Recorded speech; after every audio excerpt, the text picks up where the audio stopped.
Η Χαρά είναι ένα φρέσκο κορίτσι, μας έρχεται από Πάτμο για να δημιουργήσουμε πάνω στα μαλλιά της αυτά τα ωραία μπαλαγιάζ. Σε αυτή τη φάση θέλει να φτιάξουμε ένα πολύ ωραίο μπαλαγιάζ, φωτεινό στις άκρες και λίγο πιο ζεστό στη ρίζα. Γίνεται νυφούλα και δεν το θέλει πολύ επιθετικό, θέλει να είναι πιο soft σαν αποτέλεσμα από τις άλλες φορές.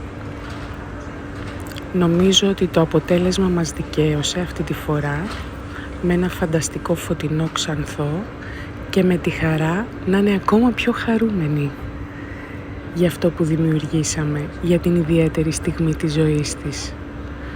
Να μας ζήσεις, Χαρά, να είσαι ευτυχισμένη και ό,τι επιθυμείς να σου έρθει.